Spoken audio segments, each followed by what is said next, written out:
Hi friends, அனைவருக்கும் வணக்கம். எல்லோரும் எப்படி இருக்கீங்க? நல்லா இருக்கீங்களா? இன்றைக்கி நம்ம என்ன வீடியோ பார்க்க போகிறோன்னா, கிராமத்தில் ஏரி எல்லாருமே தெரியாதவங்க எவ்வளோ பேர் இருப்பீங்க. வாங்க எங்கள் ஊர் ஏரியை பார்க்கலாம். பாருங்கள், இதான் எங்கள் ஊரில் 3 ஏரி இருக்குது ஃப்ரெண்ட்ஸ். 3 ஏரியில் இது எங்கள் வீட்டுக்கு பக்கத்துலேயே இருக்குது. பின்னாடி பக்கத்தில் தான் இது ஃபுல்லாக தண்ணி இருந்துச்சு. ஆனால் இப்போ தண்ணி எல்லாமே காஞ்சி போச்சு. அப்புறம் இன்னும் நான் 2-3 மாதம் கழித்து தண்ணி மழை பெஞ்சிச்சின்னா ஃபுல்லாக தண்ணி வந்துடும் ஃப்ரெண்ட்ஸ். ஆனால் பாருங்களேன், இந்த ஏரியில் எவ்வளோ குப்பைங்கள்லாம் எடுத்துகிட்டு போட்டு வச்சுருக்காங்க. இந்த மாதிரி குப்பைங்கள்லாம் போடக்கூடாது, தயவு செஞ்சு சொல்கிறேன். குப்பை அந்த மாதிரி போடாதீங்க. அது எவ்வளோ பேர் சொல்கிறாங்க தான். ஆனால் எங்கள் ஊரில் எங்கள் தெருவில் இருக்கிறவங்களாம் திருந்த மாட்டேங்கிறாங்க. இவ்வளோ குப்பை எடுத்துகிட்டு இங்கே மாதிரி போடுறாங்க. இந்த மாதிரிலாம் போடக்கூடாது.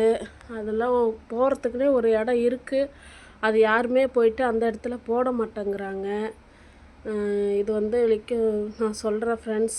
ஓகே, இப்போ பார்த்திங்கன்னா இது ஃபுல்லாக மரமாக இருந்துச்சு. நிறைய மரம் இருந்துச்சு, எல்லாமே வெட்டிட்டாங்க. முள் மரம் எல்லாமே வெட்டிட்டாங்க.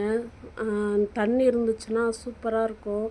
இப்போ பார்த்திங்கன்னா இந்த ஏரியில் உள்ளே போய் பார்த்தோம் அப்படின்னா தண்ணி இருக்கும் ஃப்ரெண்ட்ஸ்.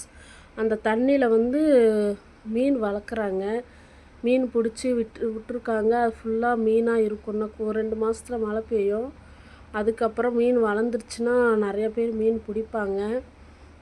என்ன ஒன்றுன்னா, இதுக்கு முன்னாடி மீன் எல்லோரும் பிடிக்கிற மாதிரி இருந்துச்சு.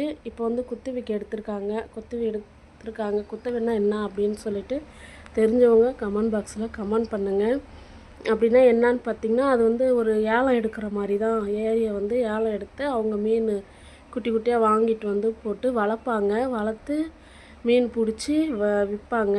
அவங்க போட்ட முதலீடை எடுப்பாங்க. நாங்கள் போகிற வழியிலே பக்கத்துலேயே மாமரம் நிறைய மாங்காய் இருக்குது. நிறைய மாங்காய் இருக்குது ஃப்ரெண்ட்ஸ். ஆனால் இது பறிக்கக்கூடாது. ஏன்னா அது அடுத்தவங்க மாமரம். அதனால் மாங்காயை பொண்ணு அப்பயே எனக்கு வேணுமான்னு கேட்டால். ஆனால் நான் வேணாம், அடுத்தவங்க மரத்தில் இருக்கிற மாங்காய் கேட்காம நம்ம பறிக்கக்கூடாது அப்படின்னு சொல்லிட்டு நாங்கள் பறிக்கலை. பாருங்கள் ஃப்ரெண்ட்ஸ், இந்த மரம் ஃபுல்லாக மாங்காய் தான். யாருக்கெல்லாம் மாங்காய் பிடிக்கணும் கமெண்ட் பாக்ஸில் கமெண்ட் பண்ணுங்கள். அப்புறம் பார்த்திங்கன்னா இன்னும் 2 ஏரி இருக்குது. அது நான் அடுத்த வீடியோவில் போடுறேன். அது ரொம்ப தூரம் போகணும், நடந்து போகணும். அதனால் என்னால் போக முடியாதுன்ற ஒரு சுச்சுவேஷனில் இருக்கேன். நான் என்றைக்காவது போகிற அன்றைக்கி இன்னும் 2 ஏரி இருக்குது. இதோட சூப்பராக இருக்கும். இதே போல் தான். ஆனால் அந்த ஏரியெலாம் தண்ணி இருக்கா தெரியல. போய் பார்த்தேன் அப்படின்னா நான் கண்டிப்பாக வீடியோ எடுத்து போடுறேன். யாருக்கெல்லாம் இந்த மாதிரி கிராமத்தில் ஏரி பிடிச்சிருக்கு, ஏரிலாம் அந்த மாதிரி வீட்டுக்கு பக்கத்துலேயே இருக்குது, இந்த மாதிரி இயற்கையான ஒரு இடம் யாருக்கெல்லாம் பிடிக்கும் அப்படின்னு சொல்லிட்டு கமெண்ட் பாக்ஸில் கமெண்ட் பண்ணுங்கள். நம்ம வீடியோ முழுசாக பாருங்கள், சூப்பராக இருக்கும். இன்னும் தண்ணி இருக்கும்போது நான் எடுத்திருக்கேன் அப்படின்னா நல்லா இருந்திருக்கும். நான் வீடியோலாம் எடுத்துகிட்டு வீட்டுக்கு வந்துட்டேன் ஃப்ரெண்ட்ஸ். வீட்டுக்கு தான் அவங்கக்கிட்ட பேசிகிட்ருக்கேன். பக்கத்துலேயே தான் இருக்குது வீடும் ஏரியும் பக்கம்தான். ஆனால் தண்ணி வந்தால் தண்ணி வருமானு பார்த்தீங்கன்னா தண்ணிலாம் வராது.